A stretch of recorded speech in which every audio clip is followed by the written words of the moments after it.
What's up, everyone, and welcome to another episode of Variant the Podcast. I'm one of your hosts, Arris, with Tim Conley, as always. What's going on, Variant Nation, and Merry Christmas, everybody. Merry freaking Christmas, you filthy animals. That's right. How appropriate. Yeah, the Christmas season is upon us. So Christmas is, I think for you too, it's definitely my favorite holiday. It's like Halloween rivals it, but like Christmas, at the end of the day, wins because it's Christmas. Who doesn't like Christmas trees and lights and cookies and Santa? Everything about this time of year is just, I'm a big fan of, I'm a Disney fan, so it's like Christmas is like the same kind of magic. It's just, it's got everything about it is my faves. I love the lights. I love the trees. I love the traditions. I love spending, just the family time, but also like, the movies and all the different things that come along with traditional Christmas here in the U.S. I'm a huge fan. Would you say it's joyful and triumphant? Joyful and triumphant? Max, fetch me my sedatives. My daughter is obsessed with Jim Carrey Grinch. It's like rightly so. Dude, it's so fun. But like she tries to talk like him. So she'll literally be like, Max, in her like little 3-year-old voice. It's so funny. Yeah, it's so fun because I grew up quoting all of these things and I have my kids quoting them now too. Mm-hmm. Although I will say in recent years, I learned that the Ron Howard Grinch movie is somewhat controversial amongst Christmas fans. I know. I did not know that for the longest time. And apparently there is it's got a whole group of people that hate that movie and say and it's a garbage. Bad Rotten Tomatoes score too. It's got like a 30 or 20 something. Which is, for me, as a huge fan of that movie, that is bizarre. It's so quotable. Like it's one of the most quotable movies ever. It really is, yeah. Like denials to be expected in the face of pure evil. Like it's just like, kids today so desensitized by movies and television. It's just run away. I'm quote after quote. See what I'm saying? It's just like you said. Oh yes, so or the "and your foot." The so child mentioned a check. I think we've proved that we are massive Jim Carrey Grinch fans. Yeah, no doubt. But before we get into the Wonder Woman news, because we want to talk about, well, not news, we just kind of want to talk about Wonder Woman and what to expect and what we think is going to happen. Let's talk about our Christmas tradition, since we're already kind of talking about Christmas anyway, because one of my Christmas traditions is every year when we put up the Christmas tree, the Jim Carrey Grinch has to be playing in the background. Like, has to be.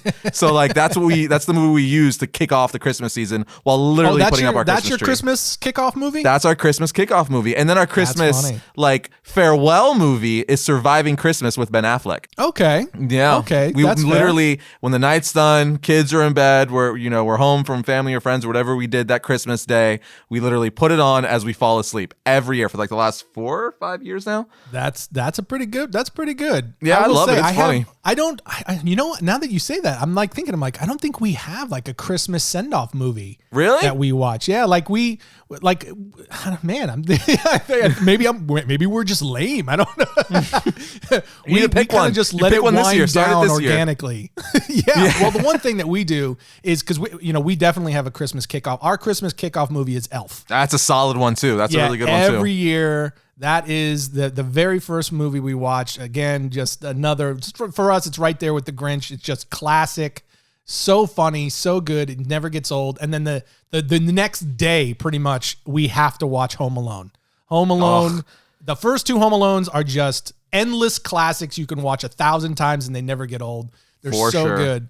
But the other tradition that I have that we do, I guess it would fall in line with your send-off, but ours is a Christmas Eve. We watch every Christmas Eve with the kids and with us together as a family. We watch, because, we're a big Disney family, as I've said a million times. We watch the Mickey's Christmas Carol and the old 'Twas the Night Before Christmas with the mice. I don't know. Oh, that's a solid one. That is very old school, and that is one of my personal favorites from my childhood. So I've kind of graduated that over to our family. And then when I had the kids, after we finish the presents and everything, my wife and I on Christmas Eve we watch The Family Man with Nicolas Cage. I love that movie. That's an underrated movie. It really, really is. And I'll be honest with you, the first time I saw that, which was the year my wife and I got married, I don't know if I just wasn't in the mood for it or what, but I kind of like dismissed it. I really wasn't that big into it. Mm-hmm. My wife loved it. And then my brother, Ryan, actually got it for me as a DVD because he said it reminded him of me. And I was just like, okay, I don't know how to take that. Because at the time, I really didn't care for the movie. I was like, oh, okay. Right. I don't know how to take that. But I went and I watched it. Her and I watched it together. She said, can we watch it on Christmas Eve? And I don't know, just it's every year that we watch it, that movie means more. And I don't know if it's just because I'm getting older and the themes and the storylines in that movie mean more to me. Right. But that's like probably one of my favorite traditions around Christmas is watching that with her on Christmas Eve. Yeah, it's funny how like these things, because like the Surviving Christmas one, that's how we end the Christmas season. It's weird how like that became a thing. Like we did it one year, and then I think by fluke it was on Christmas night the following year, and then from there it was just like, well, we kind of just have to watch it every year now. It like kind of just formed into like now it's something we have to do, not just by like coincidence. So it's funny how that stuff happens. But we have several, like, again, we use The Grinch to kick off the Christmas season. Funny enough, the Home Alone movies, which I love as well, we use that as our Thanksgiving movie for whatever reason, because it's like once Thanksgiving Day is here, it's like, oh, that means next up is Christmas. So like, I guess technically that's our kickoff, but not, because we watch it on Thanksgiving Day, if that makes any sense. But then to no surprise to anyone, would also be every Christmas Eve I watch Christmas with the Joker with now my little one, which is great because she's digging superheroes and BTAS because she has no choice because it's all she ever sees in the house.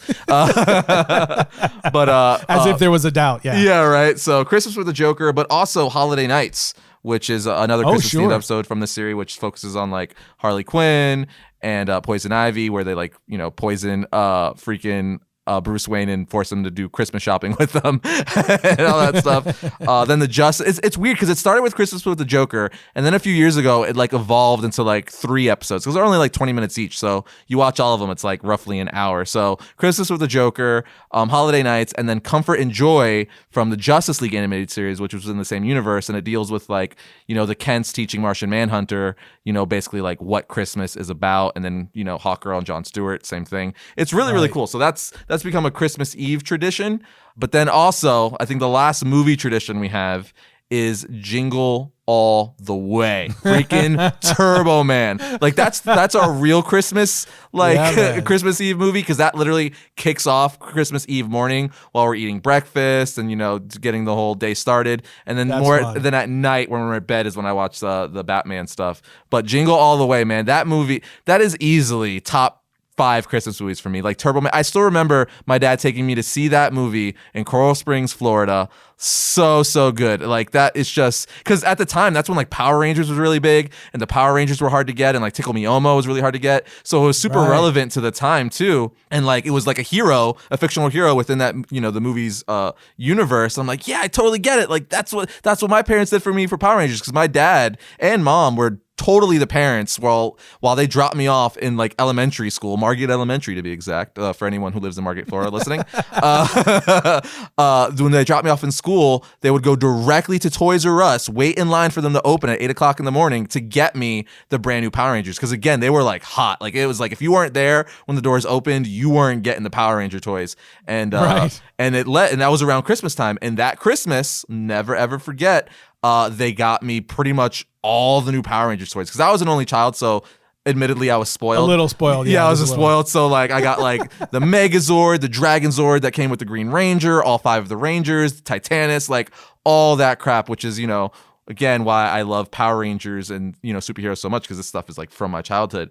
But that's why I love Turbo Man, Tim. It reflected my real life childhood. And that movie, it's just, plus it's Turbo time. Like, it's just such a good movie. Arnold Schwarzenegger. It's funny because now my wife loves it too. Like, she quotes it all the time, which is really funny. That's hilarious. Like, put the cookie down. Like, put the cookie down. So good, man. And Sinbad, like with the fruitcake bomb. This is a sick world. This is a sick world we're living in. It's just such a good movie. It's hard to beat a Sinbad and Arnold Schwarzenegger in one freaking movie. It's like nemesis. Yeah. Mm-hmm. Yeah. That is definitely a good one. We're big on we play games a lot too. So we're big into games like on around the Christmas Eve and stuff like that. Yeah. Once everything's done, we play games and stuff like that. But I love how all of our majority of our traditions that we're mentioning revolve around like movies and TV shows. It tells so much about the generations we grew up in.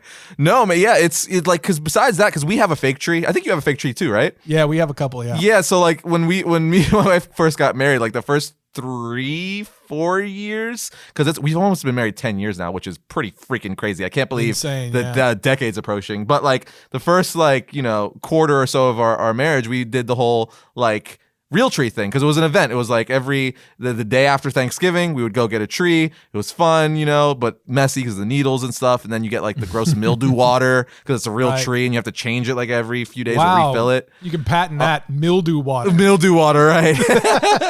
So eventually, 2 years ago, after the first year of getting a real tree with a 1-year-old, we're like, no more real tree.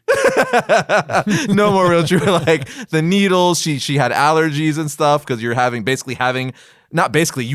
a dying tree with spores and everything in the middle of your living room.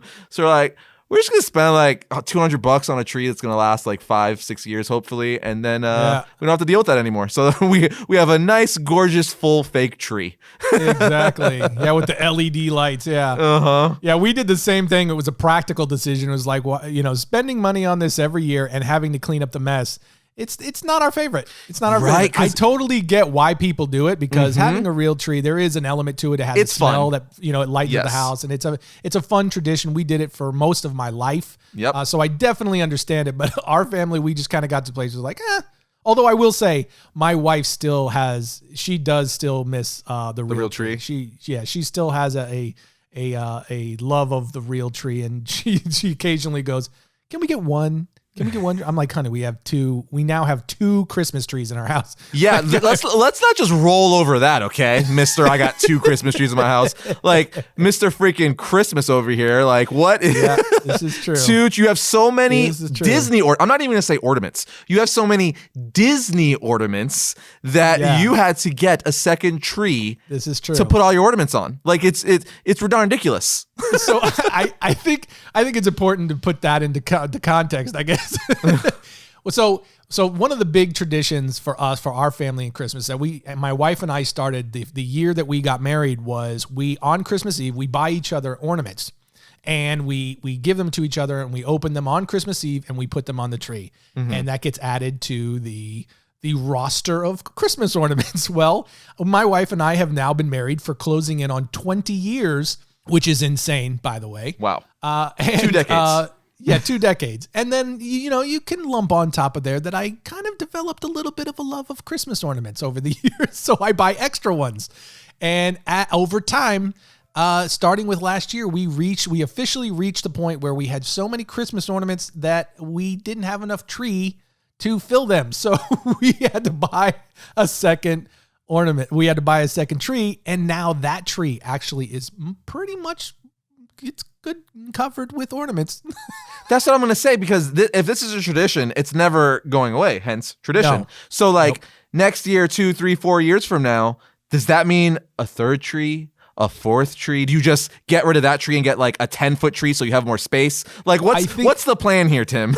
I think the only right thing to do is to just get a house big enough with a high enough ceiling where I can just buy like a 12-footer. Oh my gosh. And put that'll be the centerpiece, and then we'll have 2 smaller trees scattered throughout the house. Either that or we have to start selling ornaments. It's one or the other. That's crazy. There's no way around it.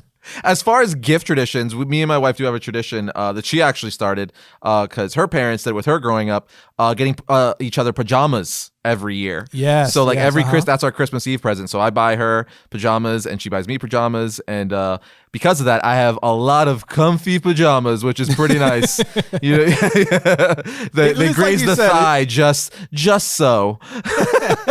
It's like you said, it is fun and interesting. Like especially it adds meaning to life, but it's fun how these traditions, whether it be Christmas or any other time, how these traditions kind of evolve in our families and and how meaningful they become to us over time. For sure. And my kids are like, I got a 3-month-old and a 3-year-old. So they are still little guys. So I'm sure I have tons of new traditions that are going to be developed over the next coming years, because they're like, my 3-year-old's just starting to come into her own and becoming like an actual little person. And then I have the 3-month-old, which is still my little blob that just drools and smiles and it's cute. But she's not a full little person yet.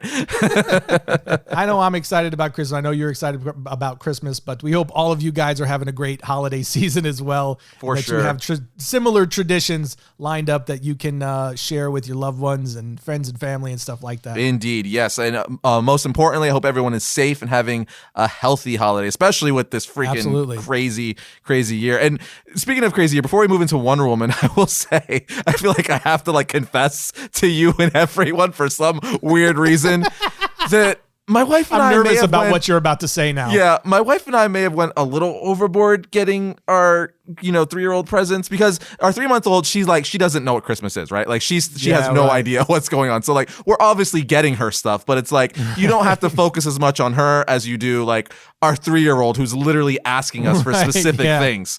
So this is one of the we probably have this year, maybe next year, before they're both going to be asking us for things and realize what Christmas really is. So with that said, the mixture of this being one of her last years where she's we mainly have to focus on her before we have to make sure we're playing it fair, and the fact that this year has just been crappy and she hasn't been able to do much, we kind of spoiled her. I think I think we got her a lot of things, and my wallet's why did I do that? Yeah, it happens, man. I'm telling you, and especially in years like this one, where, a lot of people have been cooped up in their house. And you feel like, as a parent, you feel like you've kind of shortchanged. You feel bad. Like you've shortchanged your kid. Like they've lost out on a lot of things. And so I think that you're not alone in that. That's fueled, I think, a lot of people this holiday season to kind of, because they, the way that this year has gone, to try and spruce up Christmas and make it as special as possible.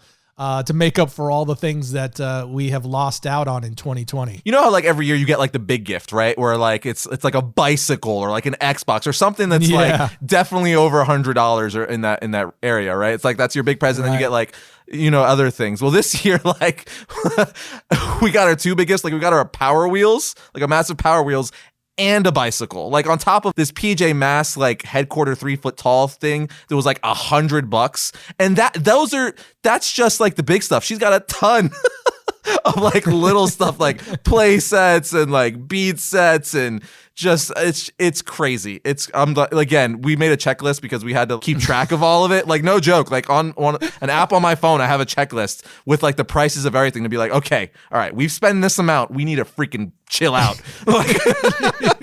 Listen, we're not going to need a bankruptcy attorney after this Christmas, are we? But again, with this year being crappy and stuff, she's going to enjoy it. And obviously because I will say one thing, our daughter is very appreciative of everything she gets. She lights up for me. So the fact that she's going to be happy, and then me getting that reaction from her is going to make me happy.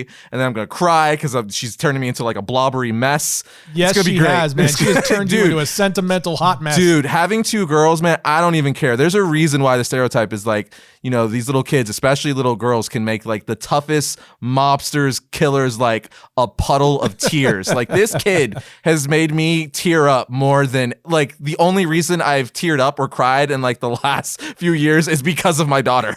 It's stop it, my heart, you're killing me. But on that note, that's totally fair. That's totally fair. At least I expect video and pictures of this layout, by the way, before it all gets torn up and open. I want to see this spread. For sure. At least I'm not I'm not heartless, right? That proves that, right? Yeah. I have a heart. It's growing like the Grinch. Who knew? Yeah, right? Well, anyway, Christmas, Wonder Woman. Wonder Woman's coming Christmas Day. Let's talk about some Wonder Woman. Yeah, speaking of Christmas, we're finally getting Wonder Woman as one of our gifts. So there we go. That's kind of really cool that's a Christmas movie. And the fact too that For me, I was always one of those people where I'm like, I said this to my wife, I think like a week ago. I'm like, who goes to the movies on Christmas? And apparently a lot of freaking people do. Like that's a tradition for a lot of families and couples. And it's just never been a thing for me or my family. So like from my perspective, I'm like, why would you go to the movies on Christmas? Like, aren't you like, you know what I mean? But it makes sense. Like, I'm not like saying you shouldn't or think people are weird for that. Like, it totally makes sense that, people have their dinner, their Christmas, and then they cap it off with seeing a movie. Just for me, it was always weird to me. So the fact that now though, like, we're having the option to also watch it at home, I think like, especially being Christmas Day, which is obviously I'm going to watch it. That's going to be a nice cap for Christmas night. You know what I mean? Like the kids are in bed, they're done playing with their toys, they're tuckered out from the whole day, and then I get to watch Wonder Woman on my big screen TV. Although I also have to fit in Surviving Christmas, so I don't know how this is going to work. Good luck with that. Yeah, I might have to wait till the 26th. Who knows? You can't break tradition. That's what we're going to end up doing. We're going to end up watching it Christmas weekend. Yeah, I might have. I can't. We probably break won't watch it Christmas Day. But like again, I know spoilers, and like. There's going to be but I'm not going to be on Twitter much on Christmas anyway, so I'm probably going to wait till the 26th, so whatever. Yeah, whatevs. Either way, we're watching it like shortly after it comes out. Yeah. For sure. Maybe I'll do a thing where I just turn it on Christmas night to watch the first 10 minutes, exclusive first 10 minutes of the movie, and then turn it off at the 10-minute mark. Yeah, I know. And I know my wife and I, we've actually talked about, we're going to try and see it on the big screen. Oh, nice. Yeah. So we're hoping to do that. We're going to wait and see, because I know these theaters they've worked very hard and done a good job of trying to create a very safe environment. So we're going to look to maybe do that maybe on Friday the 26th or Saturday the 27th. We don't know. We're still discussing it. Yes. With that said though, we're here to talk about our predictions. Like, what do you think? Like, for me, now reviews have come out at the time of shooting this podcast. People have got to see it early, right? A lot of press and or people who just review movies and stuff like that. Some people got to see it early, and very, very positive, very, very positive. They're saying it's just like the first one. It has a solid, loving message, which was the thing I loved most about the first Wonder Woman, and why I say it all the time. It's still my favorite DCEU movie. It's one of my favorite superhero movies, period, just because of how like they portrayed Wonder Woman as a true and complete utter hero. Like I say it all the time. My favorite part in the movie is where like, she didn't understand why Steve Trevor and the rest of the soldiers weren't going to go out and try to save these people. She like, it didn't compute with her. Like, what do you mean? You do anything and everything. You risk it all just to save one person. Like, I don't get what you're telling me. Like, that's what, you know what I mean? So it just shows that like, she's a hero through and through, and everything is about, as cheesy as it sounds, it's about hope and love. But that's great, right? That's what hope and love. Yeah, that's what heroes should be. So I loved that aspect. It was my favorite aspect of the movie. It was very reminiscent of like the Christopher Reeves Superman movies in a lot of ways. So if Patty Jenkins kind of plays that up and expands upon that in this movie, Wonder Woman 84, I think we're gonna have another fantastic movie on our hands, and I'm very, very excited. The only thing I'm like, as far as prediction goes, I feel like Cheetah's not going to be that big of a part in the movie, which is kind of sad to me. Like, I could be wrong, but my guess is she's going to be like a secondary villain. I think Maxwell Lord is going to be the main villain, and we're not really going to see Cheetah in her full form till like towards the end of the movie, which is a shame, because like anyone who reads Wonder Woman in the comics knows she's pretty much like the Joker to Wonder Woman. You know what I mean? Like she is like, when you think of a villain for Wonder Woman, you think Cheetah. Like that's her villain. So for her to kind of play second fiddle, again, this is all speculation, but for her to play second fiddle to Maxwell Lord would be kind of unless they're setting it up where like for the third Wonder Woman movie, it's like, where like she comes in at the end, but then that's going to lead into the third Wonder Woman movie, because that's inevitably going to come. Right. Patty Jenkins already confirmed it. She did say it's not going to happen for a while though. Well, we are going to get a third Wonder Woman movie. Yeah, I mean, I don't think anybody has any doubt of that for sure. Yeah, but I would say, what's interesting, I think, most about the Cheetah aspect of this is that, they've kept so much of that part of the story under wraps. Mm-hmm. We didn't even get our first look at Cheetah until DC Fandom just a few months back. So, this movie has been coming seemingly for 10 years now. It feels like it anyway. I would tend to agree with you that she is probably going to play a significant role in the story, obviously. But as far as us seeing her in her full Cheetah form, I would agree.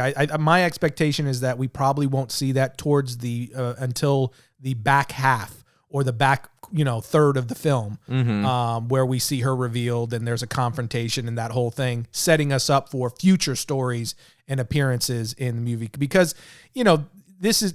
I mean, you can't make this a one and done. Certainly for Cheetah, because like you said, this is one of Wonder Woman's main villains. Unless they pull an MCU, as Marvel loves to do one and done villains. Yeah, it is definitely possible. Although I don't get that vibe from this. But we're gonna have to wait and see. I would tend to agree with you that Maxwell Lord is going to be the primary villain, and whatever it is, whatever is his story arc in this, or whatever's going on that is leading to this strange situation where Steve Trevor comes back, right? Because we're based in the 80s. The storyline is based in the 80s. So this is pre everything we saw with Batman v Superman and all that kind of fun jazz.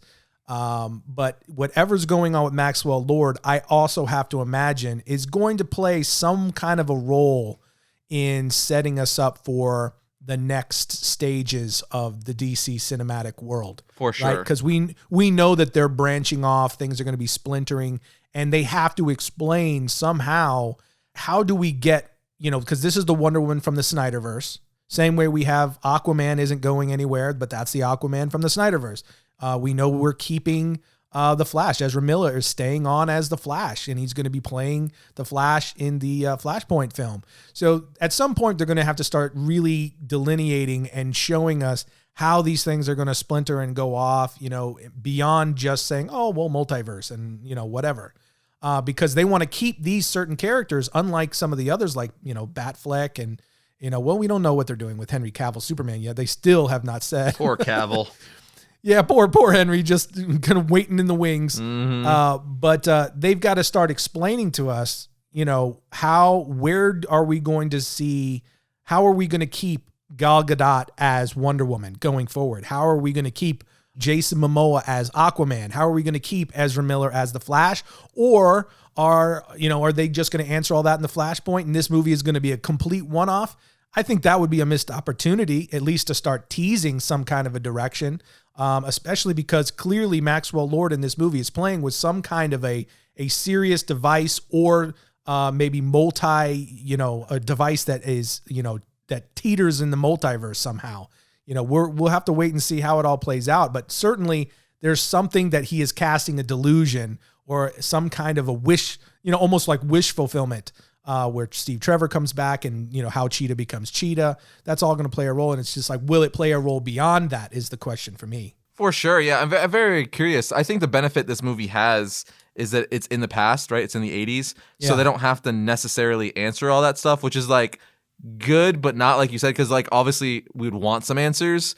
But this was also filmed before DC Fandom and all those big announcements. Yeah. So I feel like this was filmed around the time where DC and Warner Brothers didn't know where they were going. You know what I mean? So I think my guess would be, unfortunately, we're not going to get any answers as far as like the future of the DC EU, which sucks. Yeah. But like, I don't think that's going to happen. Again, it's in the past and it was filmed way before all that stuff. So who knows? But Maxwell Lord, I think he's gonna, it's Pedro Pascal, right? So I think this guy is gonna do one hell of a performance, and people are saying he's actually one of the best parts of the movie. Which, like, is that like shocking at all? Yeah. Like it's not shocking. Not even remotely. It's not remotely shocking. And what's crazy too is I feel like he went through a huge transformation for this role as far as like his look and appearance. Because I remember you're the one who actually told me it was Pedro Pascal at first. I'm like, wait. Right. I'm like, that's Pedro? That's the Mandalorian? No, let me see. I'm like, oh my God, you're right. That's him. He does not look like himself. No, not at all. Like with the makeup and like the blonde hair, what have you. I'm like, no way. Yeah, the seemingly toupee. Mm-hmm. Yeah. Yeah, it was quite a transformation for him. Yeah, I'm very curious to see what they're going to do with his powers, because we know from the comics he has mind control, right? So with that, I mean, you could pretty much. I mean, this is the guy who literally we say it in our Origin of Maxwell Lord episode. He took over Superman's mind and basically using him to kill like everyone to the point where Wonder Woman came in and had to stop him. You know what I mean? Could you imagine though if they did that in this movie? where that was like the surprise twist that they freaking bring in Superman, Henry Cavill Superman, he's mind controlled. That would be awesome. It's not gonna happen, but like that would be amazing. The like wait a minute, Superman's in here and he's mind controlled, and Gal Gadot Wonder Woman has to stop him. Are you kidding me? That if you wanted to break the internet and just all of fandom, that's what you should have done.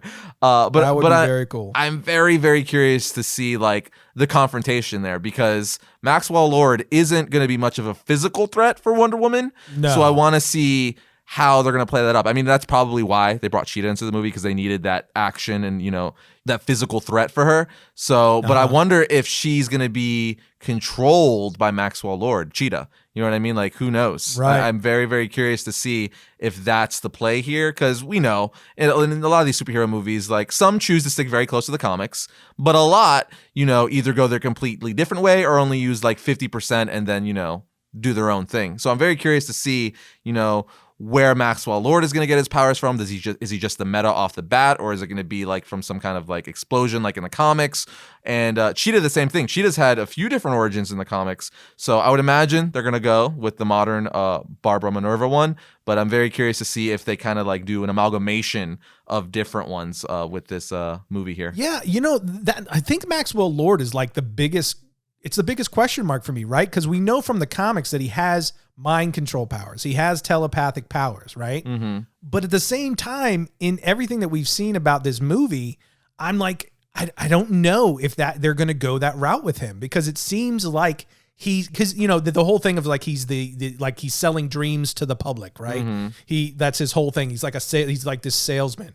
And which he is in the comics too, yeah. Right, he is in the comics, but I'm like, are they going to make that telepathic powers, or because they kind of allude to he has his hands on some kind of a device? Mm-hmm. That's what I was referencing before. Is this going to be some kind of a play on something where he creates or alters something in the multiverse? That I guess that's what I'm wondering. Is I don't expect us to get any kind of like significant huge answers. I'm just wondering if they're going to introduce something that will trigger like, oh, this is going to lead to something further. For sure. That's the one thing I'm wondering, because I'm wondering, are they going to go the telepathic route with him, with the mind control, or is it going to be he got his hands on some kind of a device of some kind and that's what he's doing? Because I'm kind of just wondering, like with Maxwell Lord, is like, I don't know how that would play if they go the telepathic route, the mind control route. Mm-hmm. I don't know how that would play in the films, like in live action. You know what I mean? Like they could do it cool. It just depends, I guess, on how they do it. Yeah, very Professor X. It could also be really cheesy. Yeah, I envision. Well, it's weird too, because you know, like a lot of characters, he's gone through a lot of different, you know, iterations. So for a long while, definitely for his, you know, first several years in comics, he didn't have any powers. He was basically just like a sleazy businessman who worked for like the Justice League International team.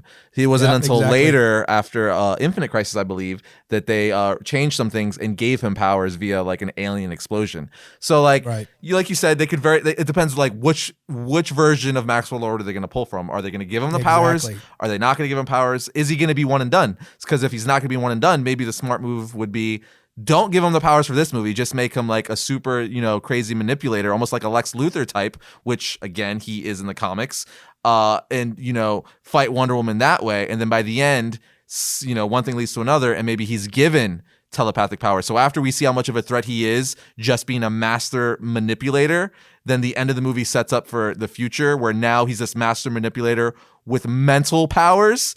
That could be really cool. I think that could. The more I say that out loud, I'm like, maybe that would be the route I think I would have gone with it. But I mean, talked yourself into it. Yeah, we don't know what they're doing. I think that would be smart though, because I don't know. I'm kind of tired with like the one and done villains. Like, I'm not saying you have to keep using them in movies. Just don't kill them off. You know what I mean? Like, put them in jail. Yeah. Just defeat them. Just don't kill them off. That way, if the opportunity arises in the future, you could put them, you know, in another movie, and that way you have a rogues gallery now. It's not just like, oh, I fought and this villain died. I fought this villain and they died, and then you have to keep constantly getting new villains. It's like, no, we need a rogues gallery here that in this greater multiverse you could pull from all these different characters and be like, oh yeah, we saw that character. She fought him in this movie. You know what I mean? I think that's what they need to start doing. And even Marvel, I know we're not talking about Marvel, but I feel like Marvel needs to do that more often, because they're the ones who get accused the most for doing one and done villains. Like Loki is like one of the only ones who survived survived, and even he died in the end. So yeah. So what you're saying is we need to start going more the Arkham Asylum route. Right. People, yeah. Just throw them in jail. Blackgate, Arkham, just Iron Heights, something like that. Yeah, for real. It's definitely going to be very interesting to see how they do roll it out, because again, so many of us DC fans are really waiting. We are anxious to see where are they going to take this. Where is Warner Brothers DC Entertainment taking these stories, these characters going into the future in terms of the live action side? The one thing we do know, and is very cool, is that we are going to see an expansion of Wonder Woman, Diana Prince's mythology, her role and how she grew up. And we're going to see more of the storylines in Themyscira. We're going to spend more time there, which is pretty cool. We're going to see more of the Amazonians and how she grew up, and get more of her backstory on the cinematic side. So that's pretty exciting. Dude, Patty Jenkins' action sequences are amazing. Like, again, she's epic. Dude, like those Amazon fight scenes in the first Wonder Woman, or even when Wonder Woman storms in on that village and she like breaks the rifle over her back and all that stuff. Like, dude, it's so brutal. It's so freaking cool. Like I talk good about this movie all the time, but I think it's the perfect mixture of like being beautiful, but also this threat to be like, no, she could also take on Superman. Don't be mistaken. Get it twisted, yeah. She may look like just a normal, beautiful woman, but she could freaking fight a Titan. You know what I mean? So like, I love that, she showed that you could still be elegant and beautiful, and very feminine, but also like go toe to toe with like Superman. You know what I mean? Because I feel like a lot of times people think in order to be tough, you have to make like a woman look like freaking Arnold Schwarzenegger. It's like, no, man. That's not what makes you tough. Sure. Like being tough is just being tough. Like, plus she's an Amazon. The explanation to her abilities is she's an Amazon. She's magical. You know what I mean? She's created by like gods and stuff like that. That's why she's powerful, not because she does 100 bicep curls a day. You know what I mean? I totally agree with you. And Gal Gadot, she pulls it off perfectly. Yes, with like grace, even, right? Like, I don't want to use with like grace, elegance. Yep. She's beautiful. So and like you said, she does it all. She comes off as so tough and so cool, but she never loses that feminine quality. No, very true. That is the quintessential Wonder Woman, right? That's why she's so perfect for this role. And I think she's gone on to really surprise a lot of people. She surprised me, for sure. She did me too. I will admit, at first I'm like, whoa, she looks like awesome as Wonder Woman, but like I'm like, because I only knew her from the Fast and the Furious stuff, and I'm like, eh. So I'm like, okay. Right. But then, I ate my words, and I'm glad that I did, because she gave us an awesome Wonder Woman. Yeah, she is. I honestly, now that we have her, I can't imagine anybody else playing the role. For sure. Again, that's the trademark. That's the staple of like the perfect casting, right? Is when you can't, as a fan, you can't really picture anybody else in that role anymore. So it's kind of like Henry Cavill as Superman. I'm sure there's people that disagree with this, but like now, sure. For me, I have a hard time picturing someone else in that role. Yes. Yeah. For the longest time, it was Christopher Reeve. Right now, you're like Henry Cavill is the perfect Superman. It's weird going to like Zack Snyder again, because he's the one who cast all these roles. Like he's very polarizing, right? Because obviously you have the diehards and who brought the Snyder Cut is the reason why we're getting the Snyder Cut, and I'm so glad we're getting the Snyder Cut. But then you also have the other side, where it's like, I don't like the Snyderverse. Snyder does some weird things, so it's like very still kind of 50-50. But 50-50. Love him or hate him, he's the guy who casts all these freaking, actors and actresses in these roles. He cast Gal Gadot. He cast Henry Cavill. Yeah. He cast Jason Momoa. He cast Ben Affleck. And a lot of these, characters, I think most people would agree, like, oh yeah, no, that's Superman. Ben Affleck's my favorite Batman. She's Wonder Woman. You know what I'm saying? Like, he has some few misses here and there, but I think the majority of his casting was like spot on. I probably wouldn't go as far as you, but like for instance, the two that for me are he nailed that casting. The two for me are the Trinity. Henry Cavill as Superman. No, because I can still see someone else playing Batman. Really? Ben Affleck Batman was so good. Minus is killing. I'm just talking about him as Batman. Yeah, right. Him portraying the role. Just him I'm portraying not trying to take anything away from Ben Affleck playing Batman. I thought he did a really good job, and despite what happened with Justice League, and in my opinion, Batman v Superman. I know that's a very polarized opinion of that film, but the movies aside, just him in the role, I thought he did a really great job, and he played the role even better than I thought he was going to, because I was concerned when they cast him. But I can still say, like, okay, I can picture someone else taking this role. Like Pattinson? Whereas, Pattinson, I would never have guessed him. But once I saw the Batman trailer, I was just like, yeah, that's the only thing. That's it now. He's Batman. Dude, so good. It was just so freaking good. But, I think that's a little bit apples to oranges, a little bit because of the style differences. Yeah. But the point is that, it's not in other words, it's not a Robert Downey Jr., Tony Stark situation, right? Where you're just like, that is Iron Man. That is Tony Stark. I can't see someone else playing that role. And with both Wonder Woman and Superman, in terms of his casting in the DC cinematic universe, those are the only two where I'm just like, man, I can't even think of somebody else that could do that as good or better than those two do that. So those two, they nailed. Everything else, it kind of, there's like tiers past that. So like Batman is obviously just below that. Really good casting, but it's not like an iconic casting for me. And then Aquaman, Flash, and some of the others, and like Cyborg, I could definitely see other people playing those roles. And that's not a knock on them. It's just that to me, it's not like they are that character. Yeah. Do you, as far as Ben Affleck as Batman goes, do you think that has something to do with the fact that we've had so many Batmen over the years? Like, because we've had Reeves and Henry Cavill and stuff like that. And what was Superman and Lois? Or Superman and Clark, or Clark and Superman. Oh, yes. Yeah. Lois and Clark. What is that show? Lois and Clark, right? Is that what it's called? Lois and Clark. Lois and Clark. Like Dean Cain. There he is. Dean Cain. So I guess we've had a lot of Supermen. But like with Batman, he's the superhero who's been like Adam West, Michael Keaton, Val Kilmer, George Clooney, Christian Bale, Ben Affleck, Robert Pattinson, Kevin Conroy. Like we've had so many Batmen over the years. I think the reason for that is because if you say Batman, right? And you say, okay, of all the people that have put, have donned the cape and cowl on the live action cinematic side, who is the one actor who just embodied that, the Bruce Wayne Batman, just both sides of that coin. Kevin Conroy. Perfectly. Kevin Conroy. Did you hear me? I said Kevin Conroy. Hey guys, did you hear me? Kevin Conroy. Listen, he's not adding you to his Christmas card list, okay? Dude, it's not going to happen. He is the Batman. I know he's not live action, but I don't even care. He's the Batman. Yeah. In terms of a voice, yes, I will 100% agree with you. Kevin Conroy was the perfect voice for Batman. Oh, and so he will good. Always be. He's the Batman of our childhood in terms of the actual. He's my Batman, okay?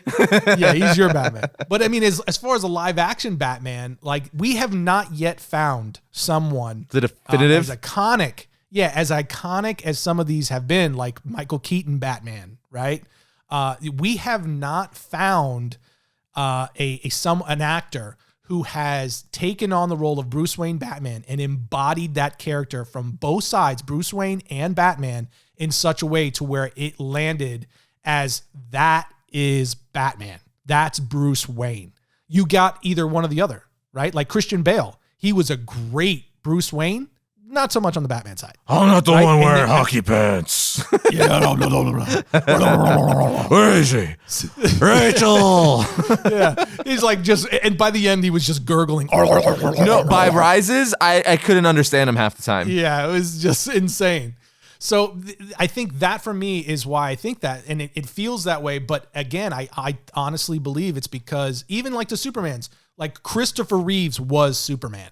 He embodied that character but he embodied that character though, I think the comic version of that character, like the older classic Silver, Superman, Golden Age type perfectly. stuff. Yeah, exactly. Golden, Silver Age Superman perfectly. He was Superman. And for many people, he still is the Superman. Oh yeah. I mean, right? His that John Williams theme song. Yeah. So I would say those two guys, Christopher Reeves and Henry Cavill, they are so iconic in that role with the dividing line of Christopher Reeve would be like Golden Age Superman, Golden Age Silver Age Superman, and then Henry Cavill would be like New 52 Rebirth Superman, right? But I'm still waiting for that actor to come along and take hold of the Batman role to where you're just like, oh, that guy, that's Batman. Nobody will do it better than that. It's a curious thing because a lot of people will argue that Ben Affleck is that guy for them. You know what I mean? I love Ben Affleck Batman in the sense, like, again, I had a lot of gripes with how Snyder portrayed what Batman did in the film with the killing and all that stuff. I know like he was doing broken down, like I don't give enough Batman, I've lost all hope. I get it. But for me, like I don't want my Batman doing that stuff. But as far as Ben Affleck portraying Batman in Bruce himself, I thought he did a great job. I think he's the best live action looking Batman by far. I will give you that one, yeah. But I can kind of get down where like I don't know if I like, again, Kevin Conroy is my definitive Batman, but he's not live action. So live action, I think I would have to default to Keaton just because that's the Batman I grew up with. Like Batman Returns, I would watch constantly because again, that's when, I know the 89 Batman film is a lot of people's go-to with the Tim Burton Batman movies, but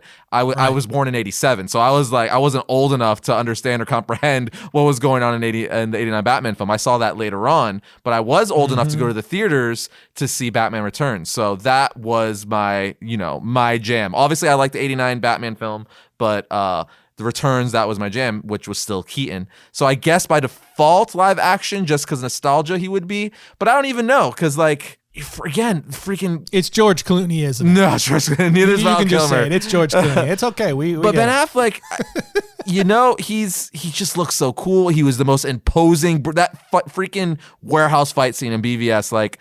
I don't know, man. I'm on the wall. It's a tough question for me because I'm a big Batman guy, so like I take it serious giving these answers. So like I'm kind of like on the wall. I'm just gonna like deflect and continue to say Kevin Conroy, even though he's not live action. But Pattinson, man, Pattinson could really give a freaking a run here with his portrayal of Batman and Bruce Wayne, because if that little teaser trailer is any indication, he's going to be violent and he's going to bring that dark, brooding, like sad emotion. You could just see in his eyes that he's like, dude, my parents are dead. Like things got to change. I got to freaking fix this city. Like you would just see it in his eyes. He is a broken man who's out to change Gotham and get vengeance for what was done to his parents. So I don't know. Maybe him. Maybe he's going to be the guy. I'm definitely wondering. After seeing that trailer, I am definitely wondering if by the end of the Batman, if many of us aren't saying, okay, we found the Batman, but not only as a character, but the style. Like this is the quintessential Batman now. For as far as live action goes, I'm very curious to see. That trailer certainly gave you hope for that. But again, it's just gonna have to wait. I love how we our Wonder Woman. I was just gonna say Batman. I was like, so what about Wonder Woman? Huh? Everything always ends up at Batman. Yeah, right. At Variant the podcast, but no, I think he definitely has a chance of being a epic Batman. But I agree with you. I think Ben Affleck has done more than a serviceable job. I think he's done a great job. I think he is the best Batman Bruce Wayne combo that we've gotten so far, despite the story issues or whatever. I'm just personally still waiting for that one person to come in and just embody the role of Batman and Bruce Wayne combo, the holistic character of Batman, Bruce Wayne, in a way that is just undeniable. Yeah, I'm very curious again to see if Pattinson is going to be that guy for the mass majority. I mean, everyone already has their Batman, I feel like, whether it's Keaton, Bale, Affleck. So, but I wonder if the mass majority is going to agree, unanimously be like, yeah, Pattinson did one hell of a job. Who would have thought that sparkly vampire would have done it? But that's always how it goes, right? Everyone was like, Heath Ledger, and then he's like gave one of the best performances in all of cinema history, right? So very true. Very true. Always the people you least expect. But Wonder Woman, right? Because that's what we were originally talking about. That's right. We worked our way to Batman somehow, didn't we? Right. Do you have it? Like, I don't think I have any more like theories or things I'm waiting for. I'm kind of just going into this movie like just hoping for like more, blind a little bit, like more of the first one, because again, it was my favorite from the DCEU thus far. So I'm just hoping we get more of that, more action. I'm loving the new look for Wonder Woman, like as far as her, not even just her gold armor, that looks dope as well, but her updated normal like Wonder Woman costume, where the the colors are more vibrant and bright and metallic, which was my gripe with BVS. I was like, oh, they're so muted. It's like almost like a maroon red and like a navy blue. I'm like, I want that. Don't be scared to give us bright colors. These are superheroes. Like, you can make it work. Right. The MCU showed us that. You don't have to be like all like brooding and dark all the time. You could still be vibrant, especially with Wonder Woman. She's all about love and hope. So I'm glad to see that Patty Jenkins and team did that with this movie, which could be very telling to where the story is going for this movie and what message it's going to send. Yeah, I hope so. She did such a good job with the first one. I have full confidence in her. She's just a tremendous storyteller and director. And Gal Gadot, just like we talked about already, she just embodies the character and the who Wonder Woman is so perfectly. I totally anticipate it's going to follow that same theme that you just mentioned of love and hope. I hope it does. So no pun intended. Yeah, I think it's going to be a lot of fun. It's interesting because, again, this movie has been coming since 1973. We've been waiting on it since then anyway. So it's funny that we don't know more. They've kept a lot under wraps. Kind of going. Yeah, we're still kind of going into this a little bit blind, and I think that makes it a little bit more exciting because there's a lot more that we can I think we'll get from it that way. Oh, for sure. That's kind of the thing that sucks nowadays with everything, being digital and modern. We get all the trailers and sneak peeks. Like, it's almost like, why are you showing me all this? Like, I want to see the movie, not in not here, like in this trailer. You're showing me the entire story. Like, I don't need you to give everything away in the trailer. So it's kind of like cool that we don't know too much. We know that Maxwell Lord's in it, Cheetah's in it, she gets gold armor, and Steve Trevor's back. That's it. You know what I mean? Like, we don't really know like what else is going, what Maxwell Lord is really doing, like what's Cheetah's motivations, how did Steve Trevor come back. So they did a good job keeping that under wraps, which I wish they do, because trailers and teasers are supposed to just give us like little bits to like get us to bite, to be like, oh, I got to see Steve Trevor's back. Oh, I got to see that movie. Oh, the villain's Cheetah. Oh, I got to see it. Not tell us beat for beat, like, oh, by the third act, this is going to happen. You know what I mean? Yeah, man. Yeah. So I'm excited. That's the worst. I hate it when they do that. Mm-hmm. And a lot of trailers do that these days. It's kind of ridiculous. Where I was watching a trailer the other day where I'm in the living room watching it, and I told my wife, I'm like, what the? I turned it off because I'm like, so am I watching the movie or am I watching the trailer? Like, what's happening here? Although I will say, have you gone back recently and watched any trailers from the 80s, 90s? No, of movies? Are they the same thing? Dude, they're like, first of all, they feel like they're an hour long, and they're like broke down summaries of the entire movie. So I can't say that it's like really new. I think they just stopped doing it for a while and they're bringing it back. I just want movie voice guy back in a world. Yes, my wife and I were just talking about that a few weeks ago. We were like, man, where is that guy? We need him more than ever. For real. Locked inside, can't leave your house. That's right. Oh my God. The sad things that we have lost over time. One hero will rise. One woman, one man.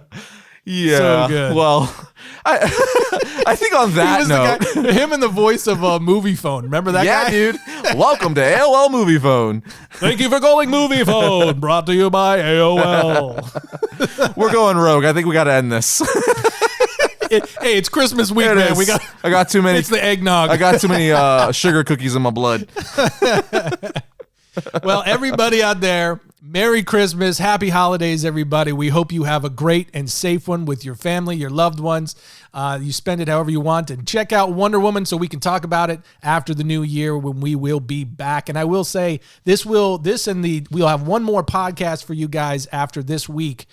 Next week, we're going to be talking about all of the things coming in 2021, our most anticipated nerdy things in 2021. There's a lot. And there is a lot. There is a lot, especially now with Disney dropping. Oh my! You know what? I feel like we could almost just like redo like the episode we did with Disney, talking about all the Star Wars and Marvel. More than enough, yeah. So like, yeah, but between the things we're excited for, all of this stuff, everything. All you got to do is take our fandom podcast and then our Star Wars Marvel podcast, put them together. That's it. There we go. We would like to present you past episodes. Right. Yeah, no, between comics and everything that Warner Brothers DC Entertainment has coming on the live action side, as well as Disney, we'll have a lot to lay out very quickly for you next week. But then after that, we're going to go on a small break until after the new year, and we'll be back. But between now and then, Merry Christmas, Happy New Year, everybody. And we'll see you then. Have a safe one. We'll see you next time. We talk about all things comics.